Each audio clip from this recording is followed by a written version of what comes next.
দর্শক, ভারী বৃষ্টিপাতে কিন্তু বন্যা আতঙ্ক ছড়াচ্ছে। সেক্ষেত্রে বন্যার সবশেষ পরিস্থিতি জানাতে দেশের বিভিন্ন দুর্গত অঞ্চল থেকে আমাদের সঙ্গে যোগ দিচ্ছেন আমাদের সহকর্মীরা। সেই হিসেবে আমরা শুরুতেই যাচ্ছি দর্শক সিলেটে। সেখানে আছেন সহকর্মী নাজাত আহমেদ। নাজাত, আপনার কাছে জানতে চাচ্ছি আপনি এখন কোন এলাকাতে আছেন এবং সেখানকার বন্যার সার্বিক চিত্র কেমন দেখছেন জানাবেন।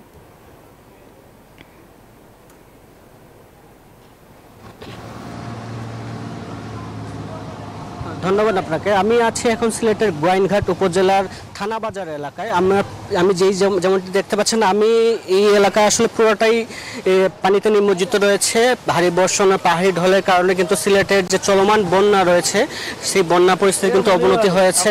আমরা যেমনটি জেনেছি, সিলেটে কিন্তু এই যে গত এক মাসে 3 দফা বন্যা কবলে পড়েছে, যার ফলে কিন্তু সিলেটের মানুষের যে দুর্ভোগ সেটি আসলে শেষ হচ্ছে না।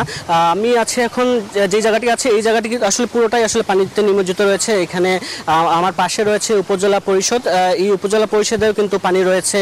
সামনে একটি থানা রয়েছে, থানাতেও কিন্তু পানি রয়েছে। আমরা যেমনটি জেনেছি, আবহাওয়া অধিদপ্তর যেমনটি বলেছে, সিলেটে গত 24 ঘন্টায় কিন্তু ভারী বৃষ্টিপাত হয়েছে, 300 মিলিমিটারের মতো বৃষ্টিপাত হয়েছে। একই সাথে ভারতের বিভিন্ন আবহাওয়া ওয়েবসাইট থেকে আমরা যেমনটি জেনেছি, ভারতের চেরাপুঞ্জিতেও কিন্তু 600 মিলিমিটার গত 48 ঘন্টায় 600 মিলিমিটার বৃষ্টিপাত হয়েছে, যার ফলে কিন্তু উজানের পানি সিলেটের বিভিন্ন উপজেলাতে প্লাবিত করছে। পানিবন্দী কিন্তু এখনো রয়েছেন 7 লাখ মানুষ।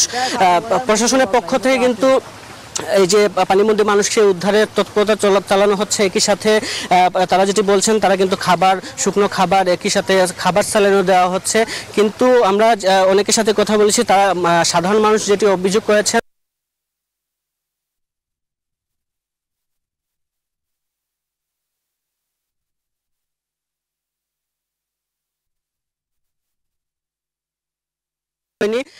এমনটি হলে কিন্তু বন্যা পরিস্থিতি উন্নতি হবে এমনটি বলছেন পানি উন্নয়ন বোর্ড। কিন্তু ভারী বৃষ্টি যদি অব্যাহত থাকে, একই সাথে ভারতের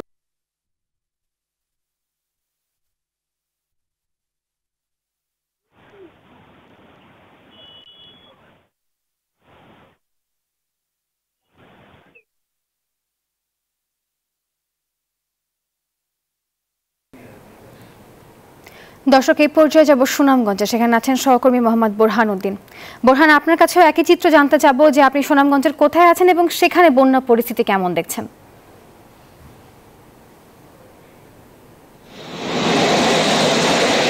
আমি এখন আছি সুনামগঞ্জের খরচার হাওড়ে।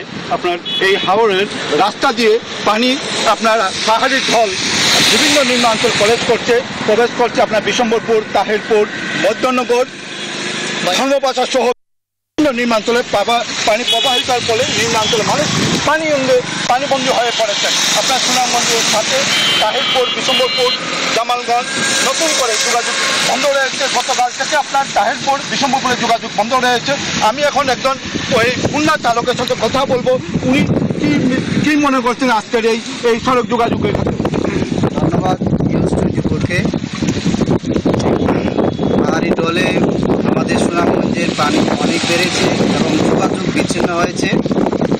এতে আমাদের চলাচল অসুবিধা অনেক। এরপর নদী পথে আমরা নৌকা দিয়ে রাস্তাঘাট পাড়িয়ে দিতে হচ্ছে এবং আমাদের যোগাযোগ খুবই বিচ্ছিন্ন।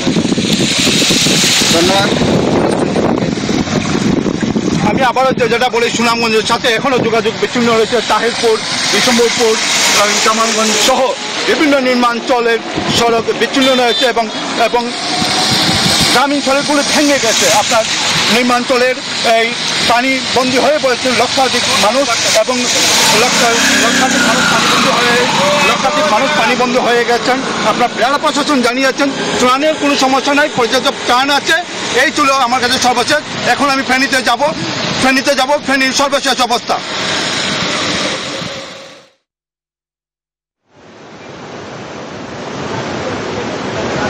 ধন্যবাদ বোরহান।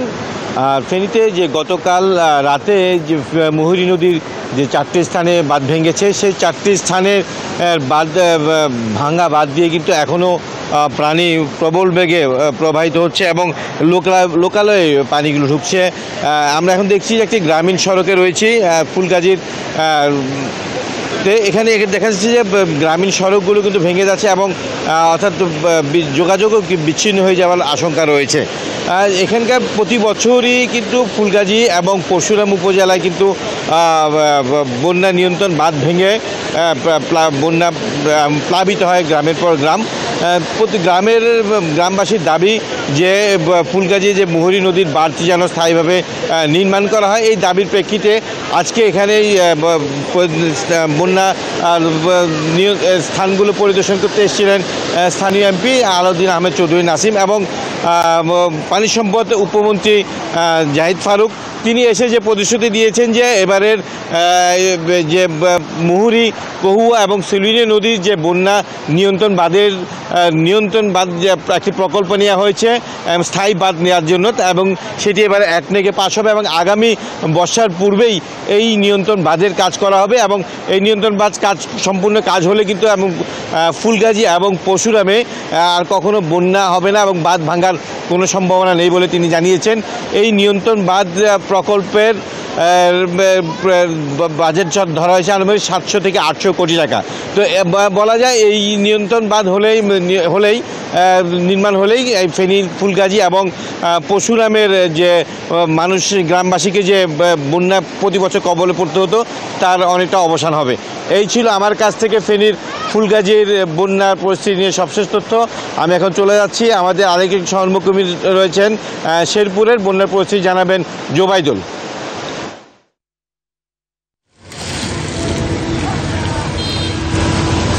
ধন্যবাদ রতন। আপনি যেমনটি জানাচ্ছিলেন ফেনীর বন্যার খবর, গত কয়েকদিনের টানা বর্ষণ এবং উজান থেকে নেমে আসা পাহাড়ি ঢলের কারণে কিন্তু শেরপুরে বন্যা পরিস্থিতির অবনতি হয়েছে। শেরপুরের মহারশী নদীর বাঁধ ভেঙে কিন্তু ঝিনাইগাতি উপজেলা সদর সহ নিম্নাঞ্চল প্লাবিত হয়েছে। এছাড়া উপজেলা সদরের যে বেশ কিছু ব্যবসা প্রতিষ্ঠান এবং বাড়িঘরও কিন্তু প্লাবিত হয়েছে। আমি যদি একটু দেখাই যে ঝিনাইগাতি উপজেলার যে আবাসিক প্রকৌশলী দপ্তর যে পিডিবির সেই অফিসটিও কিন্তু এই পাহাড়ি ঢলে প্লাবিত হয়েছে। অফিসটি কার্যক্রম বর্তমানে বন্ধ রয়েছে। আমরা কথা বলেছিলাম এখানকার আবাসিক যে প্রকৌশলী রয়েছেন তার সাথে, তিনি আমাদের জানিয়েছেন যে বিকল্প ব্যবস্থায় তারা কিন্তু এই বিদ্যুতের সরবরাহ চালু রেখেছেন।